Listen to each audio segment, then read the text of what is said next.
RuPaul once sang, "We're all born naked, and the rest is drag." You can learn a lot from a drag queen. Some have been teaching children to love reading through a nonprofit called Drag Queen Story Hour, and that has put a growing number of them under fire. On Saturday, a group of men shouted slurs during a Drag Queen Story Hour in San Lorenzo, California, that's southeast of Oakland. The men are described as members of the Proud Boys.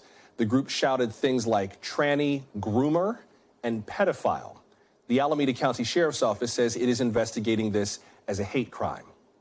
Meanwhile, Drag Queen Story Hours went on as planned in places like Montana and Idaho. One city attorney in Alaska said canceling the event could even be considered illegal. So what is Drag Queen Story Hour? Frankly, it's exactly what it sounds like. Drag queens reading children's stories to kids in libraries and bookstores and schools. It's a way of celebrating diversity and encouraging literacy. Joining us now is Ona Louise, also known as Jonathan Hamill, the Executive Director of Drag Queen Story Hour. Welcome. Good to have you with us. Thank you so much for having me. This is amazing. I would much rather be spending this time talking about Drag Race All-Stars, All-Winners. I would much rather be talking about that. It's a different show. We'll host something else. We'll do that some other time. But what's the conversation been like among you and other people in the drag community in light of everything that's been going on lately? Right. Well, a lot of people who aren't members of the LGBTQ plus community don't realize that, sadly, this kind of hate and prejudice happens all the time. Now we're just getting wind of it with this news, but it's always been a part of the queer experience. So, sadly enough. Talk me through Drag Queen Story Hour for someone who's never been. What would somebody notice that's different, that's unique, that makes this special and wonderful? Yeah, so, Drag Queen Story Hour is exactly like it sounds. It's drag performers, kings and queens that read to kids in public schools and libraries and bookstores. Basically, wherever we can get kids and drag together, we read. And we spread literacy and love and acceptance. And we have over 50 chapters in the country. How did Drag Queen Story Hour come about? Well, it was first founded in 2015 in San Francisco, and it was led by a group of trans Latin drag queens. And it was founded by Michelle T., author and activist Michelle T., and it was born in the Castro Library. And from then, we've been going strong. What are some of the reactions like? I imagine that some of the parents know exactly what they're getting when they drop their kids off for this story hour. Some perhaps kind of know, and then they realize what they're experiencing. What are some of the reactions like? Well, I hope parents have dropped their kids off, because we definitely are not a daycare. Maybe there's a separate arm of our nonprofit. But it's a chance for the parents to get entertainment enjoyment as well. But drag overall is just an external extra layer of confidence and a persona you put on. I'm sure your outfit today is not what you wear on your day off or when you're on vacation. So we all put on an extra layer of fabulousness to gain a different perspective, and that's pretty much what drag is, and the kids love it. With regard to the kids, I hear a lot of people express concern about what will kids think when they see, men dressing like women or women dressing like men, people in drag. I have to say, having lived in San Francisco and having been part of Pride events before, when kids see drag queens, leathermen, they have no context for what that is like an adult has. They think it's dress up. They think it's fun. What kind of reactions do you get from the kids? I presume they just think it's all fun. Yeah, the amazing thing about children in general is they have no filter. They say whatever's on their mind whenever. Usually the questions are, is that your real hair?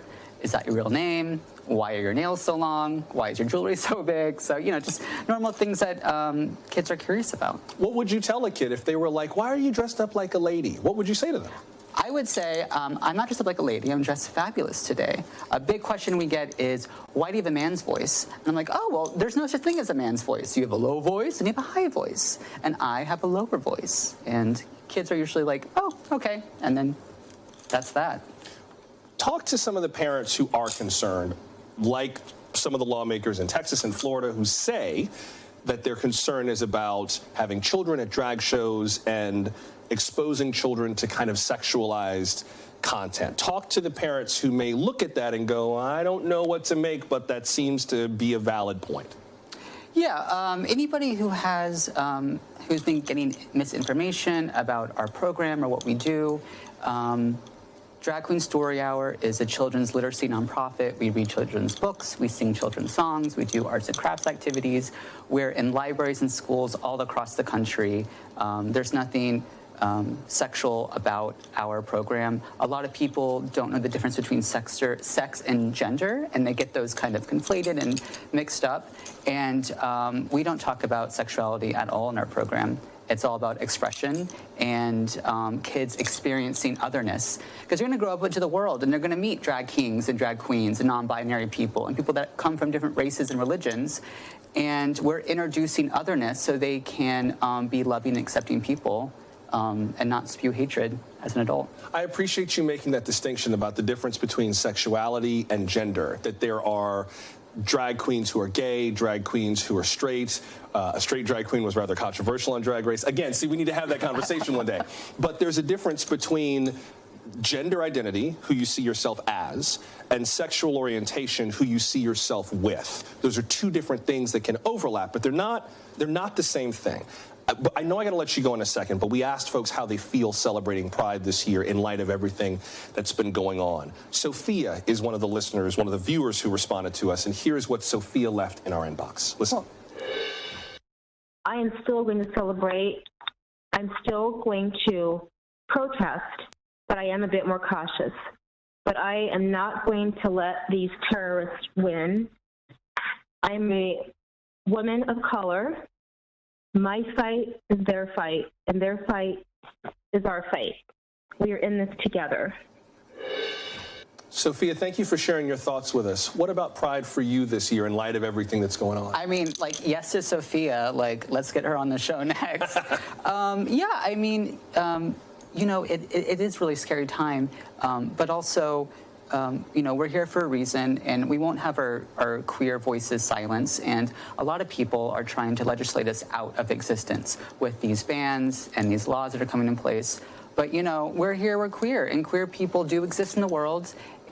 So, you know, and we're not going anywhere. So we're going to continue our program despite what's happening and just add more glitter. So everything's better with more. Yes. And any concerns about some of the groups that have threatened these events, like Patriot Front and others? How are y'all dealing with that? Yeah, I mean, you know, we've always been met with controvery over the years with our program, but somehow this feels different. It's more organized on their end, and it has a lot of hate and violence attached to it versus, you know, peaceful protesting. So we're taking more precautious measures with our organization, you know, making protocols and safety guides and making sure our storytellers and families having a safe, fun experience all Pride and all year. My boyfriend would be furious if I did not ask you who you think is going to win Drag Race All-Stars All Winners. Oh, I mean, I'm a big Jinx fan, so I don't know. I don't know. She's my girl. I guess it's the red hair. I don't. Yeah, I'm Jinx. Shay's got a chance, I think. Yeah. I don't think they should sleep on Raja. Everything Raja has done is like every week she's impressed me, but conversation for now. At the end of the day, they're all winners, so exactly, it's all good. Exactly. Ona Louise, a.k.a. Jonathan Hamill, Executive Director of Drag Queen Story Hour. I'm so glad you made time for us. Thank you so much. Thank you so much for having me. Thanks for watching our YouTube channel. Follow today's top stories and breaking news by downloading the NBC News app.